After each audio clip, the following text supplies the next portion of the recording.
Welcome to Revive Ministries Podcast. This month that we'll be talking about healing our community, tribute to National Wellness Month. Margaret Wheatley said, "There is no power for change greater than a community discovering what it cares about." Today we have a returning guest. It is Richard Capriola. I'm really bad at last names. How do you spell that last name? That's Capriola. Capriola. I don't know why I had it spelled wrong. I apologize. No, it's But quite okay. But thank you, Richard, for coming on and speaking with us on this topic. It's so broad when we think about wellness, and I just wanted to bring you back in. So thank you again. My pleasure. Thank you for inviting me. Disclaimer for those who are in the United States, 1-800-273-8255 National Suicide Prevention Lifeline. But by the time this episode does air, 988 will be the thing. Right? 988 is supposed to be the one taking over on July 16th. But either way, wherever you are around the world, I do encourage you to find what resources are available. I always say people say it better than I already used the quote, but I'm going to use the quote again. It's from Ronnie Cheng to guide our conversation. You don't need to go far to see the hatred and abuse that happens online. Even using social media is antisocial because people are always on their phones. Thoughts, Richard? What are your thoughts on this? Well, I think that's a very timely quote for what's going on now. I mean, we are seeing so much ill will and hatred and viciousness being spread on throughout social media. You know, it's all over. It's on all the social media. And I think, unfortunately, it inflames a lot of negative feelings, a lot of anger, and really doesn't represent, I think, the way the majority of Americans feel. So we have a small but very vocal, loud group of people spreading vicious information, hatred, abuse, and that seems to get all of the attention. But really, the majority of people in this country are hardworking, very moral, very conscientious people trying to earn a living and do a job and raise their families. So I don't think as vicious as some of these things on social media are, and all of the attention that they're getting truly represents the vast majority of people in this country. Yeah, and we're talking about healing our community, and a lot of times people in this community are teenagers. Teenagers. When we think about, I go to a restaurant, see a whole family, and it's not just the kids. Everyone's on their phone. Everyone's super busy. So I want to ask you, what have you seen, especially now, lately, regarding social media use amongst teens that you find either alarming or just you want to point out when we're talking about this? Well, I will say that there are an awful lot. There are millions of teenagers that are addicted almost to social media. Many of them, over 22 million, are on Instagram. Some of them are on Facebook, but quite honestly, Facebook's not that popular among teenagers. But the one that is very popular is TikTok. That's probably the most popular one. Hundreds of millions of kids worldwide are using TikTok, and it's interesting because when we asked them, some of the research that was done on Facebook, the teenagers tell us that they know that these apps are addictive. They even say they have they have a desire to spend less time on them. Yeah. But they also say that they don't have enough self-control to change their scrolling behavior. Yeah, I feel like it's the environment that's kind of even reinforces it. The idea that we actually have things like I'm gonna unplug this weekend. I'm gonna we have to be intentional to even contemplate the notion. And I think with social media, especially when it comes to just how much there is, I find it, when I noticed, Richard, it was a thing more, and I feel old saying this, when people were actually connecting to each other in the same room with their phones. I'm like, I thought that was kind of interesting. I thought it was funny at first, but it kind of lends to our discussion a little bit. It's a good example of how we have become so tied to social media as our primary method of communication that we can be sitting in the same room and texting each other. Yeah, it's like we have so many ways of platforms now to communicate, but we don't. I think that the quality of communication has degraded vastly. In my own opinion, just how we communicate and engage. A lot of times, I work with clients, and the online presence is always there. I always talk about the face to face, and it's hard right now, especially sometimes. So, what? Yeah. So, I want to just shift over to this one. I thought it was kind of thought provoking. It's from Hunter S. Thompson. He says, "Who is happier man? He who has braved the storm of life and lived, or he who has stayed securely on shore and merely existed?" I feel there's a complacency involved in the mirage, but in social media, it does feel you do a lot, you're busy, you do a lot, and there's not much substance. You're just there, and you're kind of existing. I find myself kind of caught up in it. So, what have you seen personally, or what have you seen it's very easy to get caught up in it and lose track of time, and and before you know it, you're spending huge amounts of time on social media applications, or you're texting people, or you're on one of these applications, and you get consumed in it, and pretty soon you don't even realize how time consuming some of these things have become. And then it becomes almost like a major way in which we communicate with the outside world, and we've lost the personal one-to-one communication with people face to face. Yeah, and you talked about studies. Was there anything that you also noticed with the studies when it comes to teenagers and social media? Yeah, and some of it's pretty alarming from the Facebook research that was done. For example, 60% of girls, and I think it was 40% of boys said that they experience some type of negative social comparison. So they're comparing themselves to others and walking away with negative feelings. 37% of girls said they feel pressured to look perfect in their posts. They feel pressured to look perfect. About a third of girls say that the content that they see makes them feel worse about themselves. And about 50% of them reported feeling unattractive. Who said that they felt unattractive said that the feelings began on Instagram.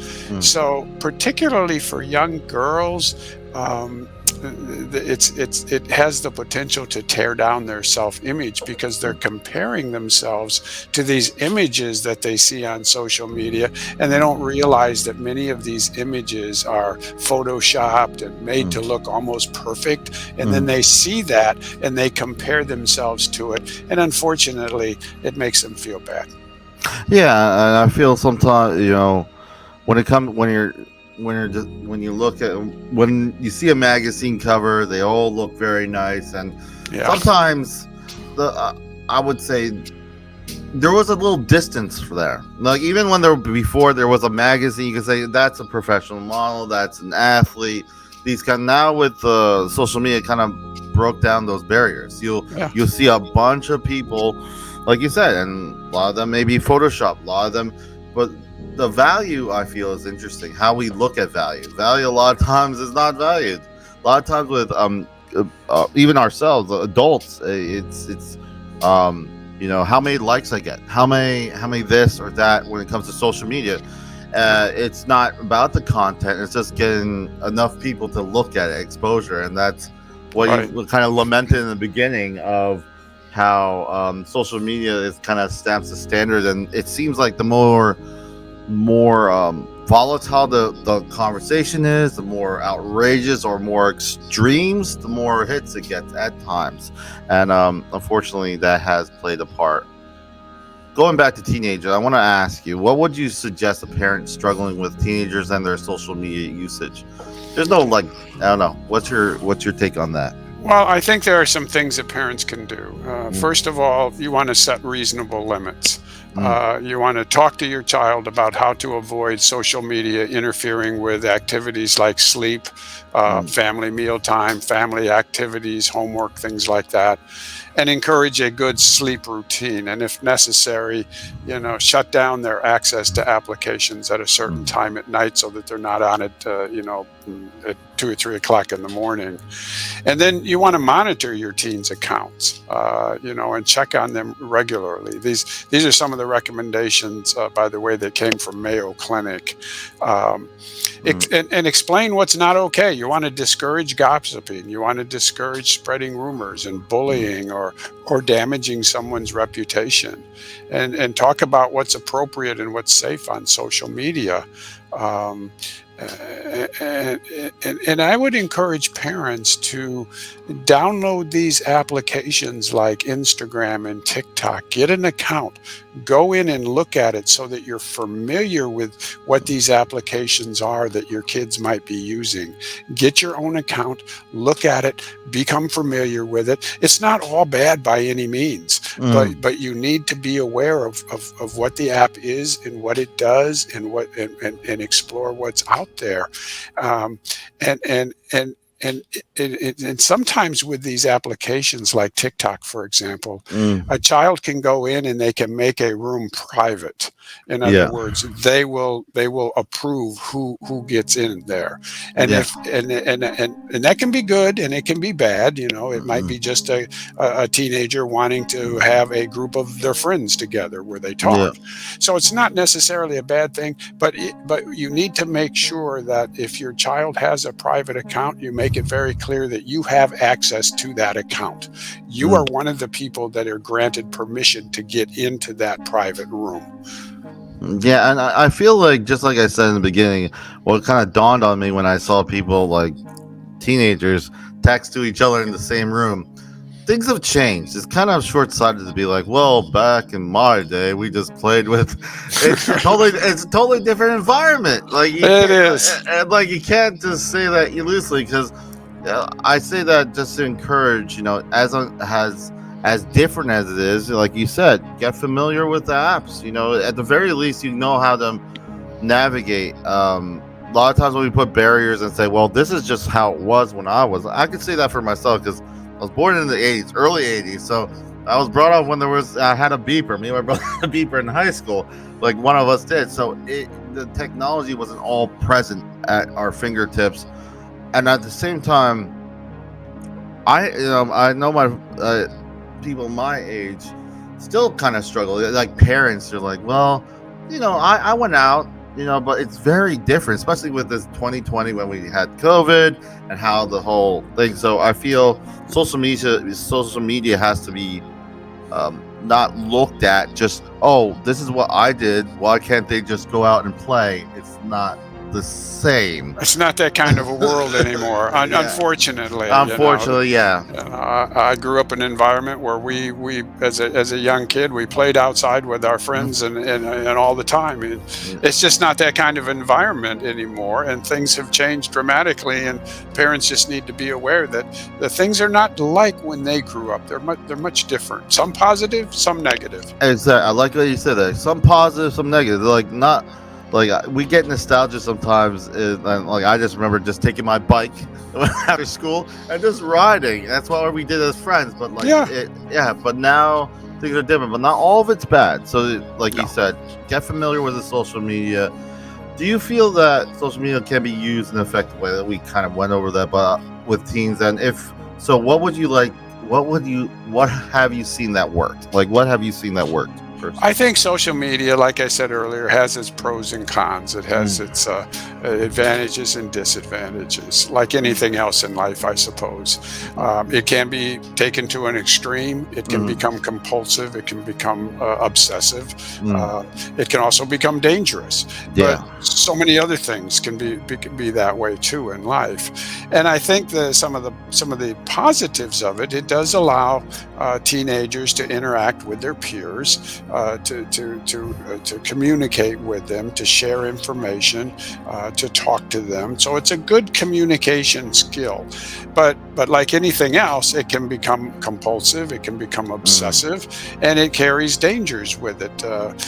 But it's not all bad, but it's not all good either. Yeah, and you could kind of denote, I guess, that the positive is during the height of COVID when it started. That's the way you connected with people outside.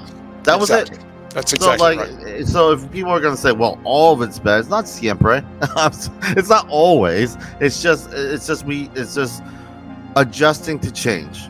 All the time we have to adjust to change. And COVID was a big change. COVID was a big change, and kids were isolated at home. Many parents were pulled away from their work to work at home. So it was a big change. But like anything else, there's positive, there's negatives. As a parent, you just want to stay aware. You want to know what your kids are doing. You want to know the social apps that they're on. You want to monitor them, and also you want to take advantage of some of the benefits that, for example, cell phone providers might offer you, where you have parental control, where you can actually go in as a parent. And if you don't want your kid on the internet or social media at 2 o'clock in the morning, you can actually shut down their access to the internet and to those social apps at 10 o'clock, 11 o'clock, whatever you choose.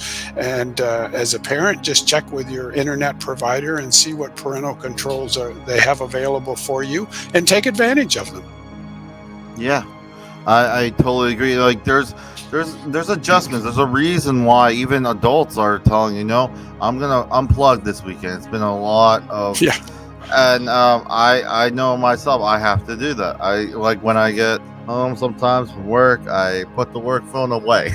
I turn it on because a lot of times we get stuck, and it's not just social media. We just are on our phones in every sense of the word. The cell phones have been very convenient, very positive in some ways, but also come with other things. They have a tendency to consume us if we're not careful, and to have enough foresight to put our own limitations on it. It's very easy to get sucked into them and trapped into using them, and then even we're surprised about how much time we've devoted to it. Yeah, and I feel like just understanding it is very. I liked what you said, especially with the apps, and I even people who online game, because I know people who online gaming, especially teenagers. I tell, like, when I talk to my friends who have kids who play, I'm like, just watch them play. Watch them play a little bit. You'll know a lot about your kid. Yeah, how they play. It's very kind of reflective, because some of the most. Like my one of my family members, she's young, she plays, but I remember her attitude so positive. She's like, oh, I don't understand how this and she tries to problem solve. Then there's other people and you kind of see the personalities played out in when they do play games online. So that's something that I would say, my opinion, when it comes to parents. Don't just say, oh, I don't understand it, I don't like it. Just understand at least the basic mechanics. Yeah, and you'll learn a lot about your kid that way. You can just be a little curious about these applications. In other words, be a little curious about your kid and these applications. I want to ask you, what would you like to see happen in regards to teens and social media that would benefit? You mentioned like the phone companies are already making these safeguards. What would you like to see happen when it comes to these two kind of areas? I think I would just say I'd like to see parents getting more involved in social applications so that they understand them better, getting more involved with their kids about social media, and not necessarily dictating to them, but having conversations with their kids, like every once in a while checking in and say, how are things going? Have you seen anything interesting or disturbing on social media? Can you share with me some of the things that you've heard or some of the things that you've seen on social media? And get that kind of conversation going, not in an intrusive interrogating type of way, but more of an inquiry. Hey, tell me what's been going on. Is there anything interesting or anything that's alarmed you or concerned you? Let's talk about it. I always say lately, last Accountability is not a bad word when it's a safe place. When you're when you're able to do that, well, then we can actually start saying, because I would say at the basic level, people want I can't speak for everyone, but we want to be happy in some shape or form, and sometimes it's just having that conversation, allowing the environment to kind of germinate that conversation continuously. I do like in my wife has this untranslatable word, but I cannot gonna attempt this since I messed up your last name. But it says it's in Chile. It says the word the definition is a silent acknowledgement and understanding between two people who are both wishing or thinking the same thing. We see this a lot. You see something, you don't really like it, or you're not understanding it. You're just sitting there silent. I want to ask you, Richard, well, to break the silence, what would you like to share with parents that we haven't spoke of, or you want to reiterate on using social media and may help them connect with their teens? I think they can. I think they can use social media as a way to connect with their teen, with a way to share experiences. For example, get an account on TikTok. I have an account on TikTok, and I look at it. I look at it frequently, and it's pretty humorous. Yeah, I mean, there's some pretty funny stuff on there, and I think you can use that as a way to communicate with your child. Say, "Hey, look, I found this on TikTok. I thought it was pretty funny. What do you think about it?" And just sort of use that as a way to open the door, so to speak, to your child and begin sharing things. And maybe if they're comfortable with it, they'll start to share things that they've seen on TikTok with you. Yeah, I think that's very tactful, because right now it's changed. Like, even for me, just thinking about how much social media has just been changing the whole game of things, especially I think with 2020, it kind of elevated it. Yeah. But just having this environment, this understanding kind of ear, and kind of being open to it. You don't have to like it, but it's okay. You can still have that conversation. You may not agree with it. I don't like every single app. I don't like everything. It's kind of a ridiculous notion to feel that you're gonna like everything that's out there. But at the same time, we're talking about people here. We're talking about teenagers. We're talking about social media. We're talking about wellness. We're talking about healing our community. And part of that is having the conversation. I want to say thank you, Richard, so much for talking with us and sharing your insight. Any final words, anything you want to share as we wrap up right now? Yeah, I just appreciate you having me back on the program and talking about this topic, which I know it can be a concern to many parents. So hopefully we've given them some good information. Yeah, and communities are all different shapes and sizes, and it's funny to think, but a virtual community is a big one too when it comes to social media. It's a whole nother thing, and I feel there's a lot of potential. It's not all bad. It's not always bad. Not all bad. Thank you, Richard. Remember to stay updated with Revive Ministries through all the various platforms. Our website, reviveministryfl.com. This is goodbye from Revive Ministries Podcast. Leaving you with last quote is from Coretta Scott King. The greatness of a community is most accurately measured by the compassionate actions of its members.